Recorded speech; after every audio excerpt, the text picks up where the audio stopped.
No justice, it's just us. Bullet wounds into the armpits, our hands up. Reaching for no weapons, no questions asked. Shoot first and blast over coffee and Krispy Kremes. You murdered Radio Raheem and brag. So we in front of Sauce Pizzeria, roasting pig till they bash falls off in the ass. Extraordinary MCs, lyricists, poets, actors, artists. Artists is the best way to sum it up. Like neither of us are pigeonholed or boxed into any particular category. I think that at the end of the day, we like to create beautiful and dope shit. We like to create beautiful and dope shit.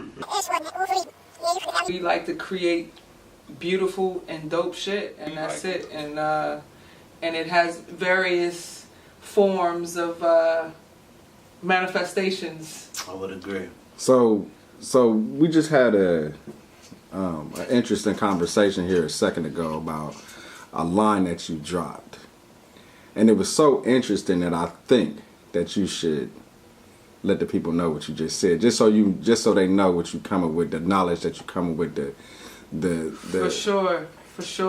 Respect. So my brother and I just recorded a video. Lionhead. And the record, I think, speaks about spirituality and the convergence between the way that spirituality was viewed and managed back in the day, and how the youth might relate to it today, and the convergence in between. If that makes any sense. I think it makes most sense once you hear the record. But in the line, I said, I specifically talked about how the power of women, and it was important for me, like our entire album is talking about duality and the masculine and the feminine, and bringing those and converging those two worlds. You get the perspectives of the man and the woman. You get both sides. You get all that together. So it's not one way to look at it. Exactly. And so in my line, I wanted to specifically touch on like the notion of hysteria. Like there's this concept of hysteria in the world in terms of like women being unstable and looked at as if that feminine energy doesn't necessarily have a place when it comes to real world problems. And so I said, my womb is a pyramid, shatter paradigms of Puritans, cause niggas bleed, period. And it was just a play on how, in spite of the historical context of hysteria being unstable, a woman's womb being unstable, and they called it hysteria, I'm saying, actually, if you think about a woman's reproductive system, is shaped in a form of a pyramid, and a pyramid is one of the strongest foundations that there is, which is why there are still pyramids standing in Egypt despite them being created thousands of years ago. And so it was just bringing that piece back full center to stand firm. Is like the masculine and the feminine, they both serve a space in the conversation, and not one is not greater than the other. A man is not greater than a woman is not greater than a man. We are equal, we are yin and yang. We each offer a different balance, one not necessarily being greater than the other, but we offer something different depending on the situation and the context. And so that was the importance of it, and I think that it just honed in on the concept of the album that we're working on, just to highlight that fact. I know that was a long-winded. It's long-winded, but it makes sense. It gets you an audience. You know what I'm saying? It gets people to be able to feed into that, to want to know more. You know what I'm saying? That's the whole purpose of music. Nas was a great teacher. He taught us a lot. You listen to Stillmatic, you listen to any of Nas's albums, he's a teacher. Indeed. You know what I'm saying? So with that, you know what I'm saying, let me go to Merce and ADXN. Let's go to 80. Man of many names. Man of many names. Man of many names. He'll always be mercy to me. Right. He'll So let me always get be your worse than me. let me get your outtake on that, and you know what I'm saying, something that you put into that that feeds into what she said. Well, thing that comes to mind is the title for me was Lionhead. We wanted to in addition to sharing two different perspectives, we wanted to also kind of honor the head creator with the way we were doing it. Like, it was our way of expressing ourselves not only to the creator but to our surrounding peers who debate God, religion, spirituality every day of their lives. And you seldomly hear that even right now to this day in music anymore, especially in the mainstream and secular field. And we're very spiritual cats. We're very in tune with our spirituality. It's what moves us. It's our spirit moves us more than a lot of other things that are around us and influence us every day. And Lionhead is like lion is like the king of the jungle, and and respect to the Godhead, the one true God, our head creator. So we put that together just to to bring that beast out of it. We carry that inside of us, that energy. We give us something like off that of as human, as beings on the earth. Give us something off of Lion's Head that you said that speaks monuments to you, because she gave us the pyramid, and how that fed into the woman, the woman's womb and everything like that. What spoke to you that you wrote on that album? When I was talking to God through my verse, there's times where I'll break from one character, one instance of me just speaking out, making statements where I'm actually directing my message up elsewhere, away from the audience and up to my creator. Like, I just kind of break out of my verse and just start talking to God. What did you say? Many times give the people what they want. And you probably gonna have to edit this because without being in the flow of it, because when I'm in the spirit of it, it's there. But in one instant I said, and one thing that comes to mind is please heal the minds of the human creation. Keep giving us patience like you patience with us. It seems like everybody's in a rush to go somewhere, but your blessing might be right in front of you right here. And I was the human creations and the human relations, because we're so diverse and we're so different. We're all, we're all the same in one aspect, but we're all still different. Indeed. Inside, we're such complex people. But still all physical manifestations. Yeah. So I want God, and we get away with that. We get away from that in our social interactions and our political views. It divides us and separates us and puts us into little boxes and stuff like that. And I don't want to stay in one little group. I like to mix around. I like to get to know people from other different backgrounds that I don't know of. That's in my nature. I'm an intellectual. I like to study what people do naturally, and if it's outside of my norm, that makes me want to know it more. It feeds my curiosity more, especially if it's something that can correlate with my own. And I always find a way or something in it that relates to mine. You might call it one thing and I call it another, but I see it. I'll find there's going to be a similarity in there somewhere. There's going to be a same role playing. So let me go into a question here. So we got a question that says, why now? I don't really want to say why now. I want to say with the turn of music, because music as I know it. Hold on. Let's go into the question. Yes, man. Well, I mean, you didn't let me finish. So I'm gonna say with the turn of music from what I don't really call this music hip hop, because it doesn't go into the hip hop genre for me. Because hip hop to me was LL and Nas and Mos Def and all them. With that not being a realm anymore, with there not being any lyricists that are really broad, why now? So I think if I may, brother, I think that it goes back to the whole concept of us, right, is balance. You know what I'm saying? Like it's the masculine, it's the feminine, there's the yin, and then there's the yang. And I think that what's missing now is the yin to the yang.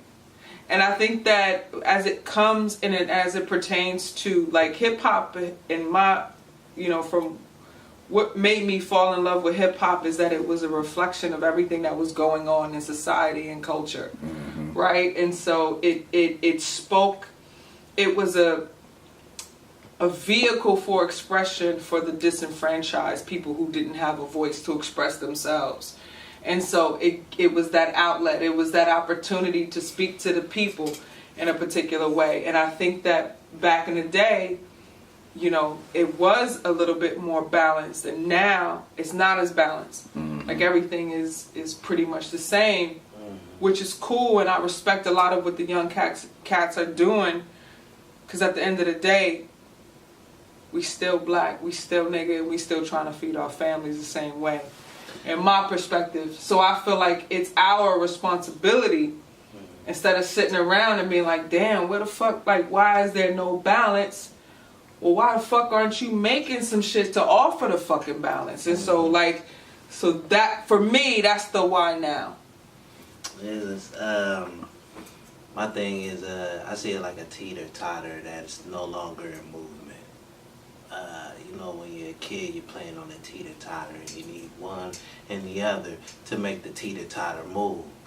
Well, it's like one of the kids that left the other on the teeter-totter. It's balanced, though. And there's no balance. It's just hanging on one side. And like she said, it's cool for them to be doing what they doing, but it's just only like one aspect in it, and it's only portrayed like that over and over again. Like we don't need like everybody to do the same thing. And that's the key. I'm sorry, brother, to cut you off, but that's the piece of it, is that the black experience is multifaceted. Yeah, we have people in the trap. Yeah, we have people on Molly and Percocets and fentanyl, you know what I'm saying? But we also have people who have 9 to 5s, who have families who's really just doing the regular type of shit, maybe smoke a little weed here and there, maybe have a little drink here and there, but at the end of the day, you know what I'm saying? So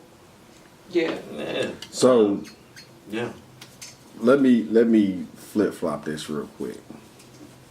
So ADXN, we're going to ask you, well, because there's no we, I am going to ask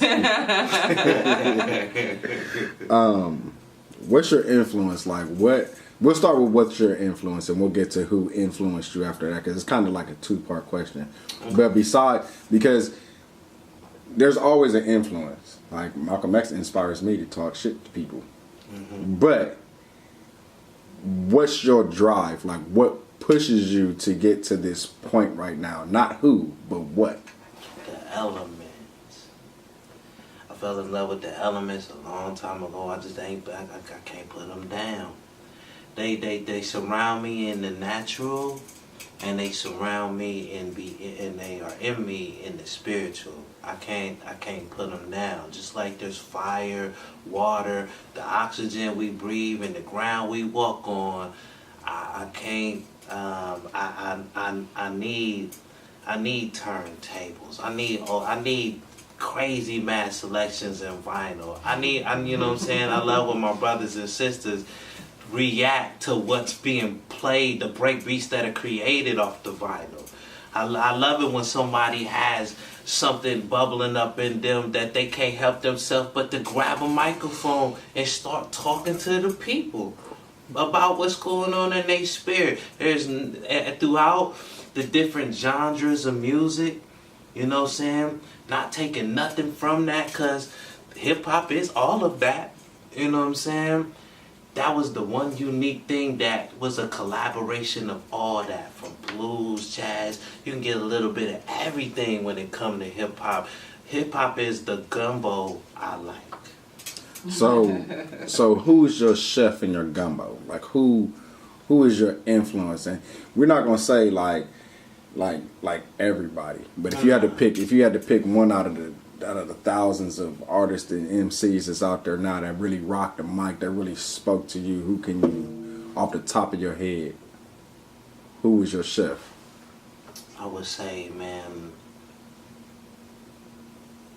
Outkast.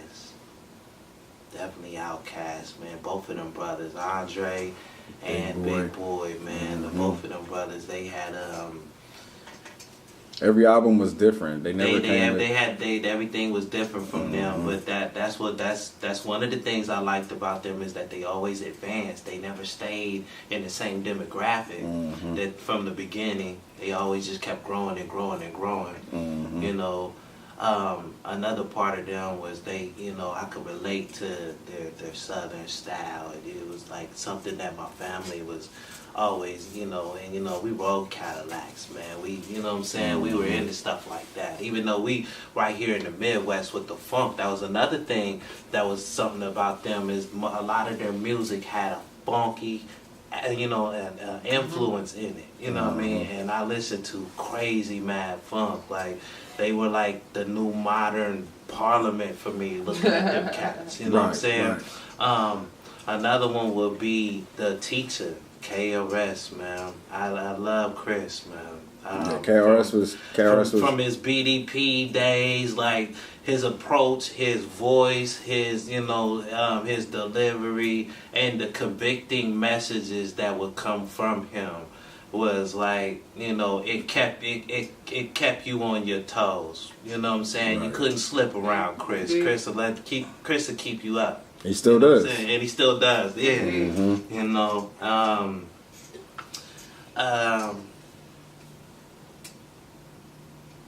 then I would say Nas, man. Nas, for real. Like Nas brought out the poet in me, man. Nas made me, you know, Nas made me dream beyond my own senses, man. Nas gave me imagination. That's real for me. You know, if I was just to pick three, I could keep going. So same question. What is your influence? You know, what makes you want to push forward instead of stopping?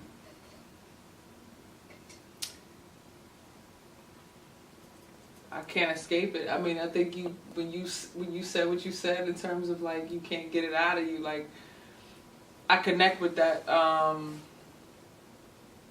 Hip hop saved my life.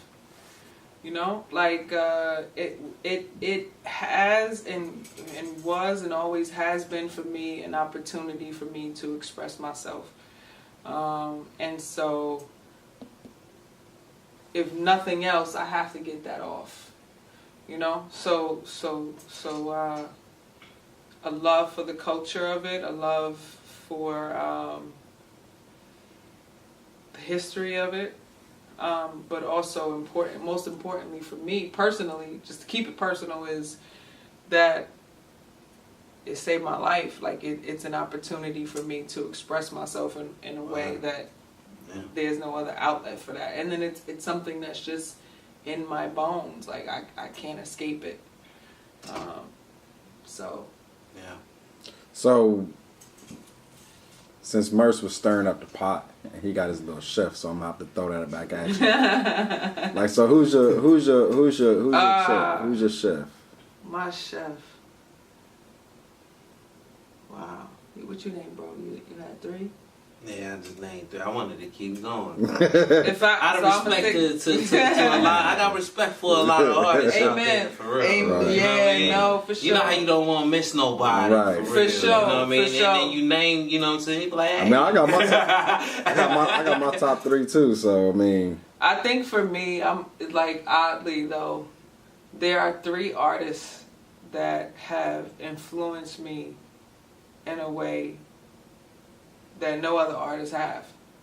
And so I'm gonna go with Stevie Wonder, Lauryn Hill, and Tupac. That's dope. that is dope. That's duality at your best right there. Yeah, them Yeah. is no, they You know what I they mean? pretty much Like- they pretty much the captains. Like, But you know, it's all sort of connected because at the end of the day, they all spoke about the social issues that were going on today. It's all about Yeah. being relevant in terms of capturing and expressing through music the cultural landscape, and the 3 of them did it well, and made me want to do it. And that was definitely our mutual goal. We didn't want to do fast food music. We didn't want to make fast food. We wanted to, you know, man. We wanted our music to convey a message. We wanted it to touch you, and you know what I'm saying. We wanted it to, you know, make you cry, make you laugh, make you, you know what I'm saying, get up and move, dance, whatever. But you know what I'm saying, we didn't want it to just be something that we Yeah. just like spit out Yeah, there. yeah, You know what I yeah. mean? Like just I don't know how to do music any other way. yeah. Like, I Like don't- if you ain't feeling it, what you doing it for? so how did the connection between y'all 2 as artists come about? That's a long story. Okay, well you ain't got a long, The short version. the short version. The short version, indeed.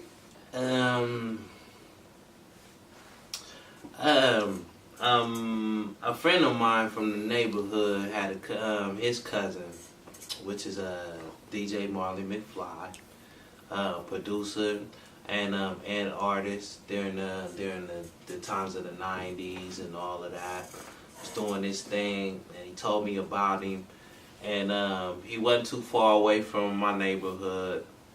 Took me over there, you know, heard me rhyme. Told me to shoot through the next day. We gonna link up, you know, you and some other artists. And so I go over there, and when I get over there, he on the phone talking to somebody. And then you know, and then after, you know, then he put it on speaker, and it was Des. And right there on the spot while she was on the speakerphone, and I'm over there, you know, also meeting his partner, Golden Eye. You know, man, they 2 partners, they you know, inseparable. They doing their thing, making music. They wanted to put together a team, a camp, if you will. And we all hearing this at the same time while she on the speakerphone, haven't you know, face to face met yet.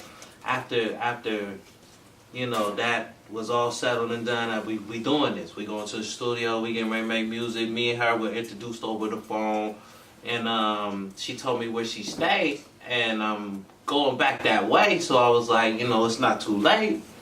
Can you come outside if I stop by? She was like, cool. So I pulled up to the house. You know, she gave me an address or whatever. I pulled up to the house, and she came outside. We met.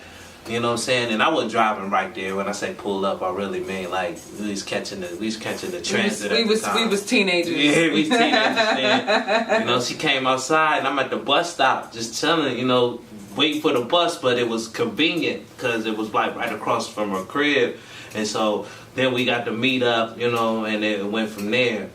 And you want to take this part, then, you know, we start going to the studio. I think for me, like we started going to the studio together. We started working on this album together with Camp Hooligan. Camp Hooligan was the name. It was the Camp Hooligan album, and I just respected him as an MC. Like, I just was like, yo, this guy is dope. Like, and it was mutual. and I was just like, yo, this guy is dope. Like, and so he inspired me to do better, like, as an MC. So I come in the booth, like, I'm like, all right, That's cool. crazy. Like, I gotta be. She made me stick my stuff all the way up. And so that's kind of how it. That's kind of how it happened. And so we did the Camp Hooligan album that was recorded, that was released, and I moved to New York, and I'm still here in the city of Columbus. we lost touch for a little while, and then reconnected, and then reconnected. was back at it. Back at it. And with that was during that gap, you know, by the well, I would say not during, but after that gap, she had somehow, I forget how it happened. I don't know if I had got your number from someone, or you know, because you know how we switch phones and stuff, like we lose contact with people. But I got her number, or you know, she got mine. I forget how that happened, but anyway, we hooked up, and you know, she introduced the idea of like, you know, doing some songs. Well, it was. Is that what it was? Through Jared. There it is. So we have a mutual homeboy. Yeah. That we actually. That's a whole. whole other story and introduction. But I mean, the bottom line was, I had a conversation with him. I'm like, yo, what's going on with Merce? Mm-hmm.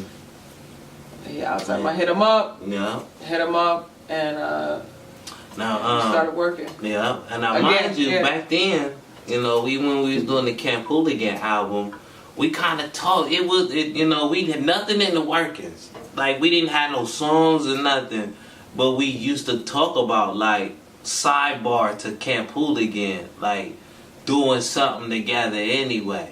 You know what I'm saying? We had old names for each other as a group, as a duo and stuff like that. It was crazy. You know what I mean? And so this was kind of like a, you know, I don't know, like a, you know what I'm saying, a dream overdue. Indeed.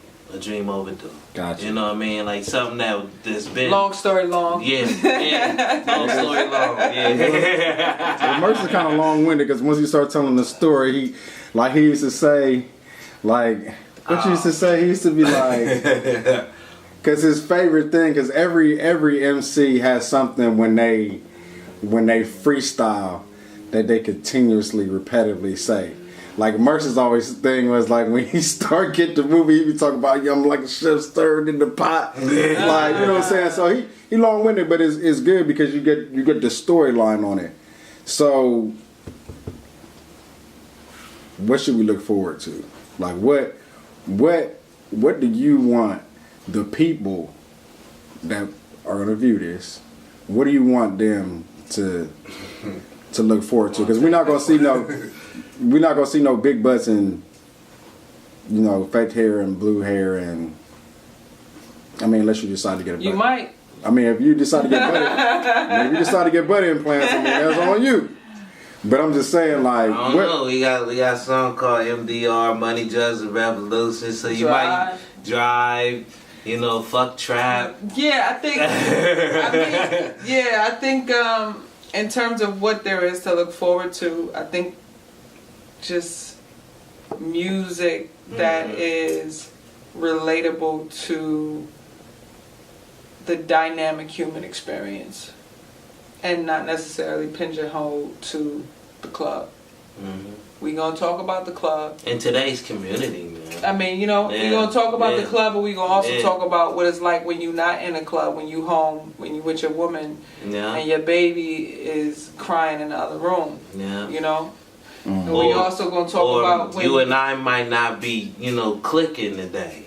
You know what I'm saying? Or clicking at all right now.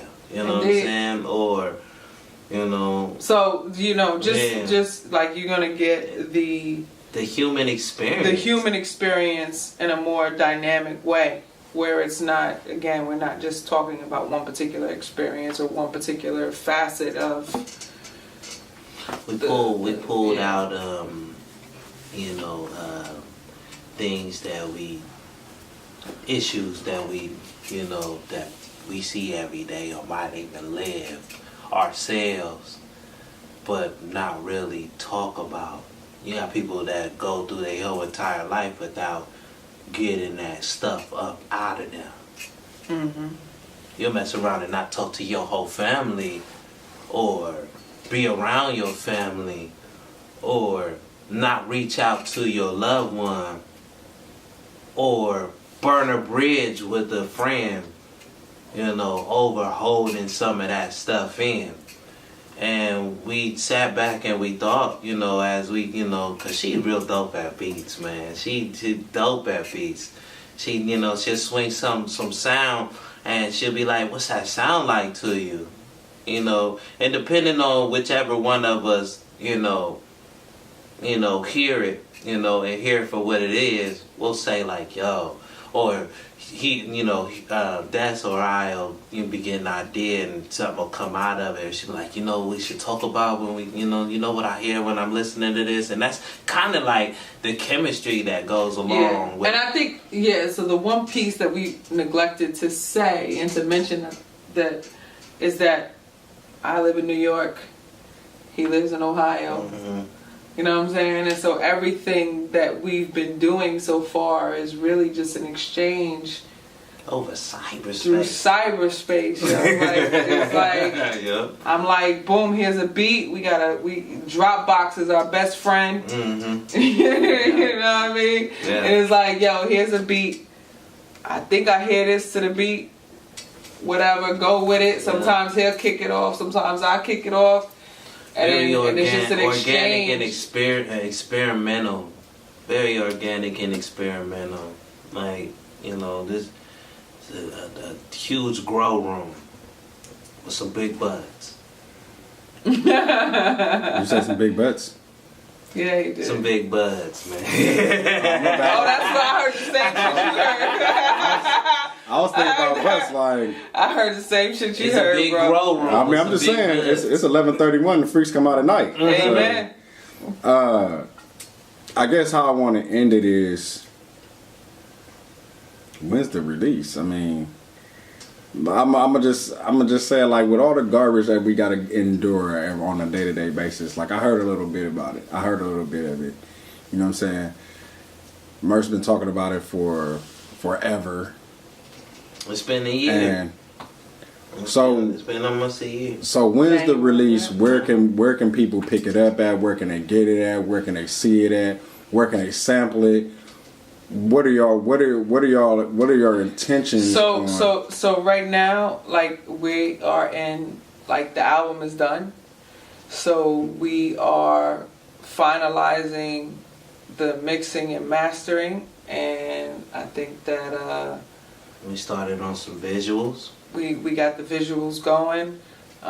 So at this point, I would say, if not the end of, we don't have an official release date, so if not the end of 2017, then like the very top of 2018. So let the people know where they should be looking. Like, what is the, first of all, social media. We know you guys as Destiny and ADXN, but what is the title of the album going to be called, and what just is what you said? That's both of our brands. We're in addition to us being a group together, we also have our individual brands. But are you guys going to call yourself ADXN and Dez, or are you going to call yourself something else? I mean, Outkast 2, Goody Mob 2.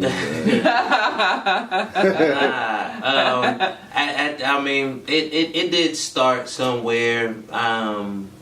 We did say something at one point, but some clearance issues came about with that, and and then it was safer for us to stay in our keep our brands. And it's good for the both of us because it's a mutual project between the both of us. And when we go off to do solo things, we'll always have that to share.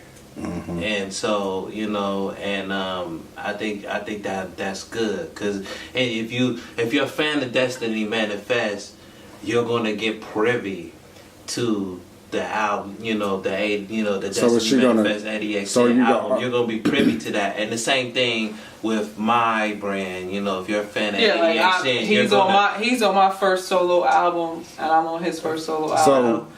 So And I know the significance of your name. I know. I'm sure Desi knows. But let the people know what the significance of your name is, so they're just not thinking about it like, this nigga was on here talking about Xbox and shit. Yeah. So you gotta let people, because the significance of it is, it's not like no, oh, well, I'm just gonna call myself 2 Chainz, or I'm just gonna call myself Titty Boy, or some bullshit like that. There's an actual significance about your name, and people should know, so they know the depth. Because she went into the pyramid, and the pyramid was dope. But your name and how you got it was dope too, so people really need to know that. ADXN. I was born in 1980, and so that's where the 80 comes from. I'm representing the top of my decade.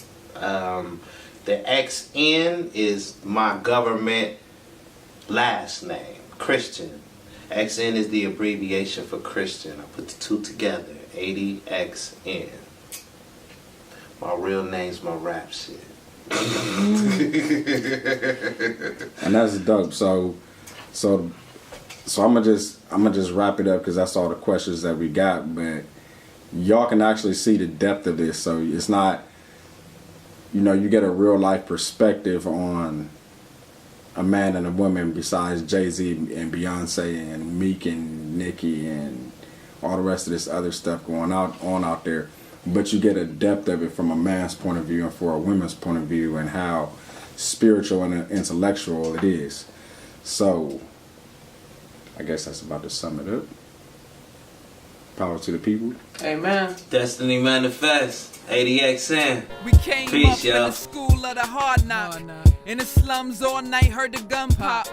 No pops around, mine was in the feds locked down. Did a dime, moms had to hold it down. Survival of the most fit for real. OG never snitched, mom so trail. Kept the clip under a pillow, she never slept. But I rock a nigga to sleep if he ever crept. My pedigree never afforded me to be anything less than savage. I'd rather peace over war, but if it's war, let's have it. Ain't never ran from shit. But I know what it means to never have shit. To having it and losing it all and get it back like it never happened. Never depending on another to make it happen. When your back's against the wall, you get the trapping. Yo, I'm a child of God. Give a fuck about the odds, I'ma push through regards. To the weary and my brothers on the yard. You feel me? Yo, I'm a child of God. Give a fuck about the odds, I'ma push through regards. To the weary and my brothers on the yard. You feel me? Oxygen O2, 1980, the umbilical cord wrapped around my neck as a baby. No biological parents after conceiving me. A vacancy opens up at the adoption agency. The trial adoption with the young couple, 6 months in. Car accident, head injuries, more hospital doors, I'm getting rushed in. Let's do a do-over, meet the Christians. Got my name at age 1, finding out about my adoption at age 8, I'm not done. To counteract the epileptical seizures, I'm on medication. My father's a weapons chief exec for Naval Seamen. And mama runs shop as a beautician. Oh, did I mention? We church going Bible thumpers and that we all God's children. Attended Wednesday, Saturday, Sunday on fire. Usher boy this week singing in the choir. Middle class life living, none of us poverty stricken. Blessed in the house, blessed in the field. Mama said God got his hook under my gills. You can't be like everybody else, cause you ain't like everybody else. Like an average ordinary run of the mill. So much more than what you see up on the surface. Make moves with the purpose and do it on purpose. Baptized in the gospel with the funk in my stomach, and you can smell it when I take a gangster shit. Yo, I'm a child of God.